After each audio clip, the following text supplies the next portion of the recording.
Bonjour et bienvenue. Aujourd'hui, on se plonge dans une idée assez folle. Imaginez un biologiste, le plus grand spécialiste mondial des fourmis. Vraiment une sommité dans son domaine. Exactement. Et ce spécialiste décide un jour de s'attaquer à la question, la plus complexe, la plus explosive de toutes, la nature humaine. On parle bien d'Edward O. Wilson. Oui, en 1975, il a publié un livre, De la nature humaine, qui a déclenché une des plus grandes tempêtes intellectuelles du XXe siècle. Et tout ça simplement en suggérant une chose. Que pour comprendre qui on est, nos guerres, notre morale, nos amours, il fallait d'abord regarder dans nos gènes. Et il faut vraiment comprendre le contexte de l'époque pour saisir l'ampleur du scandale. Les années 70. Oui, Dans les années 70, les sciences sociales étaient complètement dominées par l'idée de la table rase. la blank slate. L'esprit humain serait une page blanche. Voilà, une page vierge sur laquelle la culture, l'environnement, l'éducation vient absolument tout écrire. On est le produit de notre culture. Point final. Et là, Wilson arrive, avec ses études sur les fourmis, sa biologie, et il dit Pas si vite. « c'est tout à fait ça, Il propose carrément une nouvelle discipline. la sociobiologie ». Il la définit comme l'étude systématique des bases biologiques de tous les comportements sociaux. De l'insecte à l'humain. Exactement. Son grand traité, Sociobiologie, c'est un pavé de 700 pages. Et sur ces 700 pages, il y en a 650 qui parlent des animaux. Mais c'est le dernier chapitre qui a tout fait exploser. Le tout dernier, oui, celui sur l'homme. Il a mis le feu aux poudres. Mais pourquoi? Qu'est-ce qu'il y avait de si choquant? Parce qu'il franchissait la frontière sacrée entre les sciences de la nature et les sciences humaines. Il suggérait que notre comportement n'était pas infiniment malléable. Et cette idée a été tout de suite perçue comme un retour au déterminisme génétique. Ça a ravivé les pires souvenirs, le darwinisme social, l'eugénisme. Ah oui, d'accord. Le mot sociobiologie est devenu toxique, quasi une insulte. Il a été caricaturé dans les médias comme la théorie que tout est dans les gènes. Une simplification qu'il a toujours rejetée d'ailleurs. Toujours. Mais le mal était fait. La controverse était lancée. Bon, le décor est planté, alors Wilson affirme que cette approche biologique, elle nous place face à deux dilemmes majeurs. Mhm. Le premier, dit-il, est assez vertigineux. Notre espèce n'a aucune finalité, aucun but en dehors des impératifs créés par notre histoire génétique. C'est un peu brutal dit comme ça. Il le dit encore plus crûment, nous n'allons nulle part. C'est une pensée assez démoralisante pour commencer. C'est une perspective radicale, c'est certain. Ça veut dire que si on regarde les choses d'un point de vue purement biologique, il n'y a pas de plan divin, pas de destinée cosmique pour l'humanité. Et donc, nos émotions les plus profondes, l'art, la religion, Tout ça, selon Wilson, ce sont des mécanismes complexes façonnés par la sélection naturelle. Pour une seule chose, la survie et la transmission des gènes. maximiser la survie et la transmission de nos gènes. Voilà. Attendez, ça, c'est une affirmation énorme. Réduire la foi, la spiritualité, le réconfort que des milliards de gens trouvent dans la religion, à un simple outil de survie des gènes. C'est N'est-ce pas une simplification un peu extrême? Ça semble presque méprisant. C'est la critique qui lui a été faite, bien sûr. Mais son argument, d'un point de vue évolutif, est très logique. Il ne dit pas que ces sentiments ne sont pas réels pour nous. Il dit que leur origine s'explique autrement. Exactement. Leur origine et leur persistance s'expliquent parce qu'ils ont apporté un avantage. Prenez une religion qui soude une communauté, qui encourage la coopération, le sacrifice pour le groupe. Elle donne à ce groupe un avantage sur les autres. Et donc, les gènes des membres de ce groupe, y compris les gènes qui les prédisposent à croire, ont plus de chances de se propager. Il voit même les idéologies, comme le marxisme, de la même façon. Oui, comme des tribus en compétition. Des systèmes de croyances qui luttent pour leur survie. D'accord, je vois la logique, même si elle est un peu glaçante. Alors, si ce premier dilemme nous enlève notre but, notre destination, que fait le second? Le second dilemme est une conséquence directe du premier. S'il n'y a pas de but externe, alors c'est à nous de choisir. Mais choisir à partir de quoi? Ah, voilà la question. Wilson dit qu'on doit choisir parmi les prémices éthiques qui sont déjà en nous, inscrites dans notre nature biologique. Il parle de senseurs et motivateurs innés. Dans notre cerveau. Oui, qui façonnent nos intuitions morales. En clair, la morale n'est pas tombée du ciel, c'est un instinct qui a évolué. Un instinct. Donc, quand on voit des débats philosophiques sans fin, par exemple sur la justice, un philosophe comme John Rawls, qui défend une société très égalitaire, et un autre comme Robert Nozick, qui défend une liberté individuelle maximale, Quitte à créer d'énormes inégalités, oui. vous me dites que ces visions du monde radicalement opposées pourraient simplement être l'expression de différents instincts hérités de la préhistoire? C'est exactement l'idée provocatrice de Wilson. Il suggère que notre cerveau est, en quelque sorte, câblé avec des intuitions morales, parfois contradictoires. Comme Un instinct de coopération, d'équité, mais aussi un instinct de compétition, de favoritisme envers son clan. Rawls et Nozick, en poussant leur logique jusqu'au bout, ne feraient qu'intellectualiser ces différentes facettes de notre nature. ce qui veut dire que la philosophie morale ne peut plus rester dans sa tour d'ivoire. C'est sa conclusion. Elle doit dialoguer avec la biologie pour comprendre d'où viennent nos valeurs avant de décider lesquelles promouvoir. Alors, parlons-en de cette fameuse nature humaine. Concrètement, c'est quoi pour lui? Il commence avec une expérience de pensée assez amusante. Imaginez des zoologistes extraterrestres qui nous observent de loin. D'accord? Il nous classerait sans aucune hésitation parmi les mammifères sociaux. Il noterait des choses très basiques. Nos groupes soudés comptent de 10 à 100 individus. Les mâles sont en moyenne un peu plus grands, un peu plus lourds que les femelles. Et ça, pour un zoologiste, c'est un indice très important, c'est ça? C'est un indice énorme. Chez les mammifères, ce léger dimorphisme sexuel est un excellent prédicteur d'une structure sociale qu'on appelle légèrement polygyne. C'est-à-dire? C'est-à-dire un système où, statistiquement, les mâles ont tendance à avoir plusieurs partenaires au cours de leur vie. Ce n'est pas une règle absolue, attention, mais une tendance statistique forte. Qu'on retrouve dans la plupart des sociétés humaines. Oui. Les extraterrestres noteraient aussi notre très très longue période de socialisation des enfants. D'accord, ça, c'est le matériel de base. Mais on a la culture qui semble pouvoir tout changer. Et c'est là que ça devient fascinant.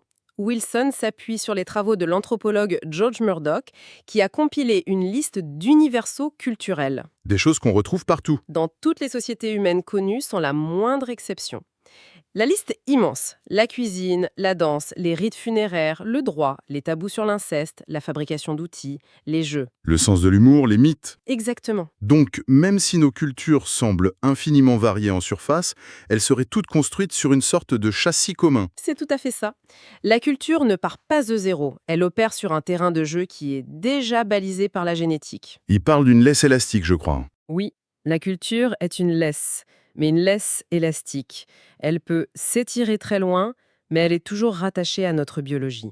L'anthropologue Rogan Fox a une autre expérience de pensée pour illustrer ça. Celle de l'île déserte. Oui. Imaginez qu'on élève un groupe d'enfants sur une île sans aucune influence culturelle. Que se passerait-il? Fox est convaincu qu'il réinventerait une culture. Avec une langue, des règles, des mythes, des tabous, la culture émergerait spontanément de leur nature innée. La comparaison avec nos plus proches cousins, les chimpanzés, est aussi assez parlante dans le livre. Ah oui, Wilson insiste beaucoup là-dessus. On partage plus de 98% de notre ADN avec eux. Mais au-delà de la génétique, c'est leurs capacités cognitives qui sont stupéfiantes. On a appris à des chimpanzés comme Washoe un vocabulaire de près de 200 mots en langue des signes. Et ils inventent des combinaisons, comme oiseau d'eau pour un canard qu'ils voient pour la première fois. Ils se reconnaissent dans un miroir aussi, ce qui est un signe de conscience de soi. Oui, et leur vie sociale a des parallèles troublants. La chasse en groupe? De manière coordonnée, oui, et ils partagent la viande après. C'est un comportement social très complexe et rarissime chez les animaux. Et ils ont même des cultures primitives. Des traditions, oui. Dans certains groupes, ils utilisent des bâtons pour pêcher les termites, dans d'autres des pierres pour casser des noix. Et ça se transmet par imitation. La conclusion de Wilson, c'est qu'on n'est pas si seul que ça. Il dit qu'on a une espèce petite sœur. Donc, pour résumer, l'esprit humain n'est définitivement pas une ardoise vierge. Wilson dit qu'il est préparé à apprendre certaines choses plus facilement que d'autres. C'est le concept clé de l'apprentissage préparé. L'esprit n'est pas un disque dur vide, il a des prédispositions. L'exemple le plus célèbre, c'est la peur. Oui, il est incroyablement facile de conditionner un humain ou même un singe à avoir peur d'un serpent ou d'une araignée. Quelques associations négatives et hop, ça crée une phobie durable. Alors que statistiquement, ce ne sont plus de grandes menaces pour nous aujourd'hui. Exactement. En revanche, essayer de conditionner la même peur panique et viscérale d'une prise électrique ou d'une voiture, Qui sont pourtant bien plus mortelles au XXIe siècle. c'est très très difficile. Pourquoi ? Parce que les serpents et les araignées étaient une menace constante et mortelle pour nos ancêtres pendant des millions d'années. Notre cerveau a évolué pour les craindre. Les voitures, l'électricité, c'est trop récent. Donc si je comprends bien, notre cerveau fonctionne avec un logiciel de sécurité qui date de l'âge de pierre. C'est une bonne image, oui. Il est excellent pour nous protéger des dangers de la savane, mais il est complètement dépassé par les risques du monde moderne. C'est une idée assez inquiétante en fait. C'est une idée fondamentale. Et on la retrouve dans d'autres domaines. Le tabou de l'inceste, par exemple. Bien sûr, toutes les cultures ont des règles strictes qui l'interdisent. Mais Wilson montre qu'il y a quelque chose de plus profond. Une aversion sexuelle naturelle, automatique, qui se met en place entre les personnes élevées ensemble dans la petite enfance. Qu'elles aient un lien de sang ou non. Peu importe, c'est l'évitation commune qui compte. Et ça, on l'a observé dans les kibboutz. Oui, c'est l'étude la plus frappante. Dans les kibboutz traditionnels, les enfants étaient élevés ensemble, en groupe, presque comme des frères et sœurs. Et donc, Une étude a analysé 2769 mariages issus de ces kibboutz. Pas un seul n'a eu lieu entre deux personnes ayant grandi dans le même groupe d'enfants. 0. Zéro. Et il n'y avait même pas un seul cas documenté de relations sexuelles entre eux. La règle culturelle était doublée par un mécanisme psychologique bien plus puissant. C'est incroyable. La culture dit « ne faites pas ça », mais en fait, la biologie a déjà mis en place une sorte de coupe-circuit automatique bien avant. C'est une forme d'apprentissage préparé négatif. On est programmé pour ne pas désirer sexuellement ceux avec qui on a grandi. Et à l'inverse, À l'inverse, on est préparé à former des liens de couple très intenses qui vont bien au-delà de la reproduction et qui servent à cimenter des alliances à long terme. d'accord, je comprends bien cette idée de cerveau façonné par la préhistoire. Mais alors, comment est-ce qu'on passe d'une petite tribu de chasseurs-cueilleurs à une mégalopole comme Paris? L'échelle du changement semble impossible à expliquer. C'est la grande question. Et pour y répondre, Wilson utilise un autre concept biologique très puissant. L'hypertrophie. L'hypertrophie. C'est simplement la croissance extrême d'une structure qui existait déjà. Pensez aux bois immenses de l'élan préhistorique. Ça a commencé comme de petites bosses sur le crâne, puis l'évolution les a fait grandir de façon démesurée. Et il suggère que nos institutions sociales sont des hypertrophies. Des hypertrophies des comportements de nos ancêtres, oui. Des versions monstrueuses, dit-il. Donnez-moi un exemple concret. L'exemple de la domination masculine est très clair. Il se base sur des études chez les Kingsan du Kalahari, une société de chasseurs-cueilleurs très égalitaire. D'accord. Chez eux, les différences de comportement entre garçons et filles sont très subtiles. L'anthropologue Patricia Draper a juste noté que les garçons dans leur jeu avaient tendance à s'aventurer un tout petit peu plus loin du camp. Une différence infime, Quasiment rien, donc. presque rien.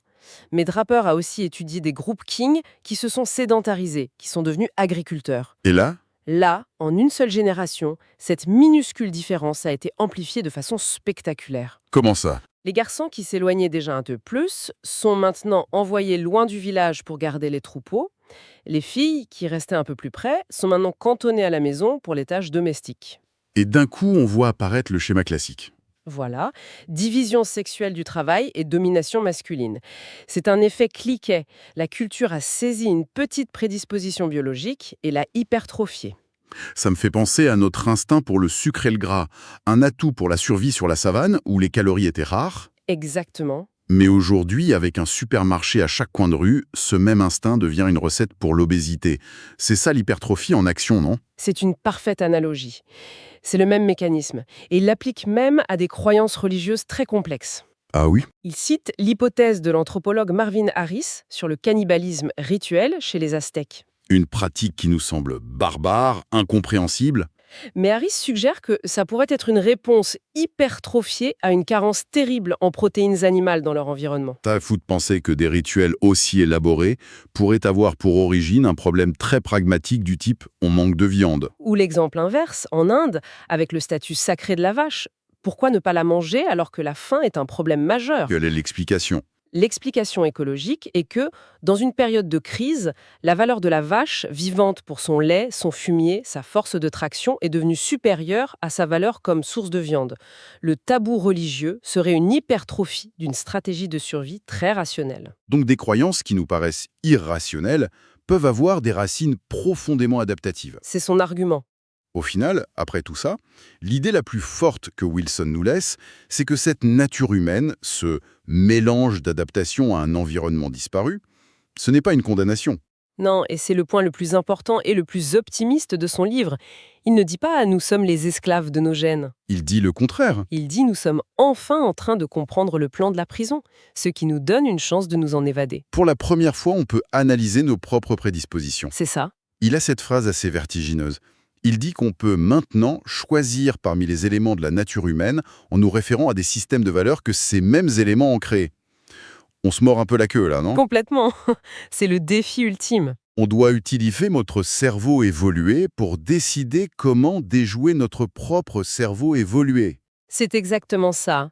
Utiliser les outils forgés par notre évolution, notre empathie, notre raisonnement, notre sens de la justice, pour décider lesquels de nos autres instincts on veut encourager et lesquels on doit maîtriser. La responsabilité est immense. Et la question provocatrice qu'il nous laisse, c'est donc la suivante.